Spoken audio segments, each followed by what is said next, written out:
what's going on, guys? It's your boy Deuces, and today we are going to be reviewing what is, in my opinion, the game of the year, Ghost of Tsushima. Now, I just made this little quick thing to let you guys know how I rank my games, just in case you haven't seen one of my game reviews before. Pretty much, I rank the game in three categories: graphics, gameplay, and story, because those are the only three things that really matter in games. Then I take a score from 1 to 10 for each category. I don't do any .5s because that's how you get really wonky scores.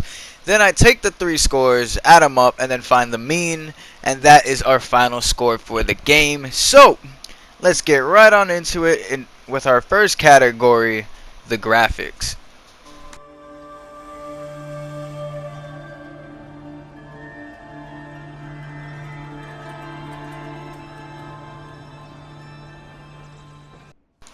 So let me just start off and say this game's graphics are absolutely beautiful. This game is set in a feudal war Japan era, right when they get invaded by the Mongols, and it's honestly so freaking immersive. As soon as you start the game, it pits you in the middle of a war at the very start of the Mongol invasion, and you feel extremely immersed from the get-go.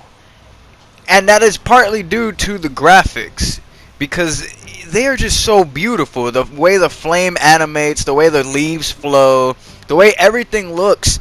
They paletted the game so well that at times it could be super vibrant, and then it can go from extremely vibrant to extremely depressing in a matter of seconds, depending on what section you're going to, because every town has a different story.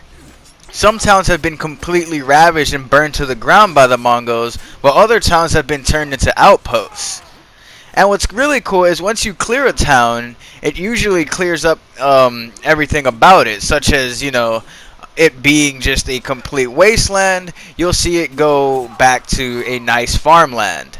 I just have to give them a clap for how amazing the graphics are. It's just so beautiful, and the fact that I'm only playing this on a Generation 1 PS4. Like, I don't have a PS4 Pro, I don't have a 4K TV, and this game still makes my jaw drop every time I play from how beautiful these graphics are. So imagine if you did have a 4K TV and a PS4 Pro, or maybe even what the hell would this game even look like on PS5? Because this game already looks so beautiful and flawless that, what else could they do to improve on it? It is such a perfect swan song for the PS4 that I'm just so happy that they actually made this game. Anyways, my reviews for this game's graphics are, obviously, if you couldn't tell, a 10 out of 10. I don't think there is a better game on the PS4 that represents the software or hardware, I should say, the hardware capabilities of the PS4 itself, because this game pushes them to their limit and makes it look beautiful while doing so. Next up on my list is the gameplay, and man, oh man, does the gameplay really put you in the shoes of a samurai.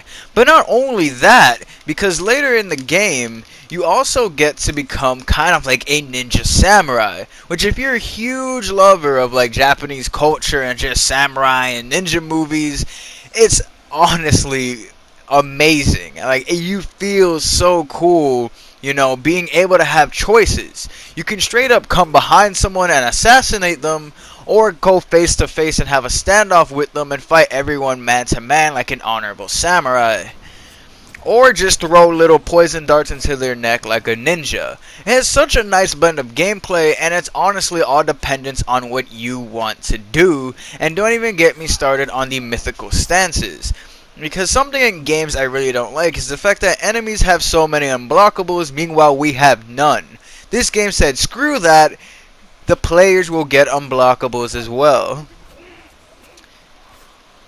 But that also leads me to a couple of little tiny problems I have with the game. Now, believe me, this doesn't take away from the overall experience all too much, but does have to be mentioned that the gameplay can get kind of repetitive. The enemies all have the same script. All the enemies fight exactly the same way.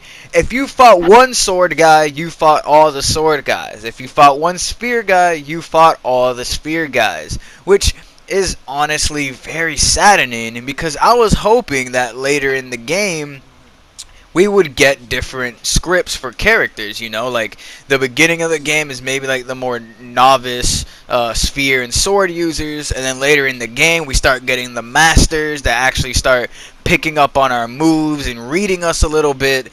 And sadly the only thing we really got was, you know, better armor that supplied more health, but it didn't change the way they fought or change their script at all, which made the game kind of boring in that sense, because all you really needed to do was, if a sword guy came at you, switch to the circle stance, I can't remember the name at the moment, but just hold down triangle and hit flurry strikes, because if you've upgraded flurry strikes you can do up to 4 strikes, and that's all you would really need to take down a shield. Then you just press square a couple of times, then break the guy's shield again, rinse wash repeat with every other shield user. And then to add to the feeling of repetitiveness as well, is the fact that all the enemies look almost exactly the same. And what I mean by that is, if you've seen one sword user, you've seen all the sword users. They dress exactly the same and they look exactly the same, even in later game. The only character that really changes appearance is really the spear users, as they go from just regular spear users to being kind of more gladiator looking with full suits of armor, supplying them with more health. But like I said before, it does not provide them with a new script or make them any more difficult, which honestly makes the fight kind of boring. The only enemy in this game that I truly enjoy fighting are samurai, because you can't just cheese through their guard. You actually have to play a little bit of woobity wops with them and actually break it the natural way, or just predict and punish, which is usually what you're gonna want to do.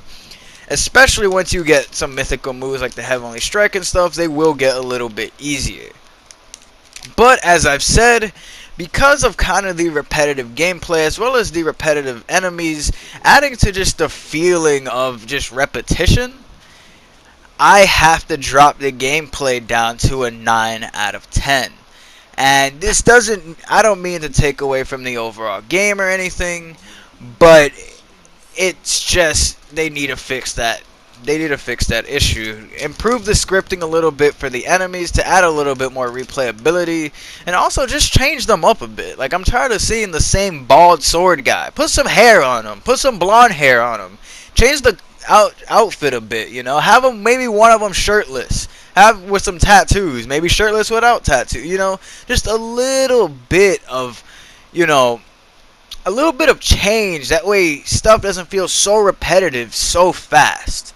But anyways, as I've said before, my ranking for the gameplay is a 9 out of 10. And now, last but not least, comes the story. Now, from what I've heard from most people, was that the story is kind of a generic samurai story. You know, the honorable samurai and a guy fighting against the samurai code. Yada yada yada. It's not really what you should be playing the game for. But I honestly have to say that this story, even though there's some cliches in it, it's absolutely fun as hell to play through. And you can obviously see the Kurosawa influence in the game, as well as, you know, there's actually a Kurosawa mode in the game that turns it black and white. But the Kurosawa influence is undeniable, but the writing is also pretty good, and I think kind of underrated. People would give this game story like a 7 or 6 out of 10. The highest I've seen is an 8. But that's just kind of crazy to me, as this game has some well-built side characters.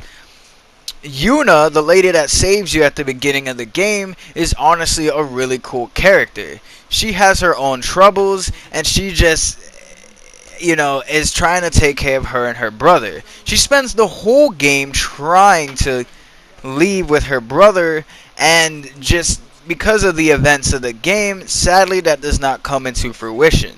The other characters, Lady Masako, as we're seeing right now, that was such a horrible pronunciation. Masako. Anyways, Lady Masako, um, had her whole family slaughtered because she got betrayed by people she thought she could trust. You spend her whole side arc helping her find the killers of her family, and you literally watch her lose her shit. She is just on a blood revenge trail. She will slash anybody at a moment's notice. Do not play with Lady Masako. Please do not play with her. She is fucking crazy.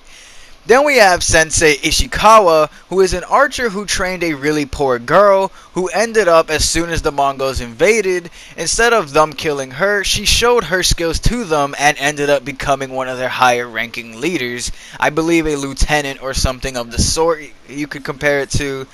But his whole story is about coming to terms with training a girl that he's known since the beginning was a killer. And now he has to go through his arc of having to basically redeem himself and claim retribution on his fallen student. It's such a cool storyline. As well as we have a monk, a pacifist monk, who's trying to pretty much find his brethren, as well as just kind of unite the people of Tsushima. Because of how everything that's happened, everyone's so disorganized. He wants to spread the love of Buddha and make them understand that everything will be okay. And that's especially evident when the ghost of Tsushima starts popping around.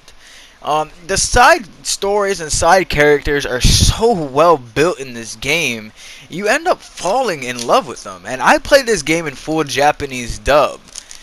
So all the characters sounded really cool and really good to me. Their voices seemed like they would be their actual voices in if this was like a series or a movie or something.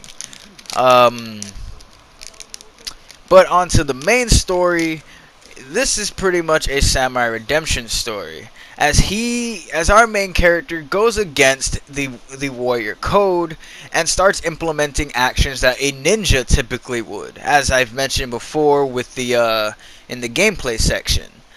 But that is against the wishes of his uncle, who's practically like his father figure, as his father died when he was at an extremely young age.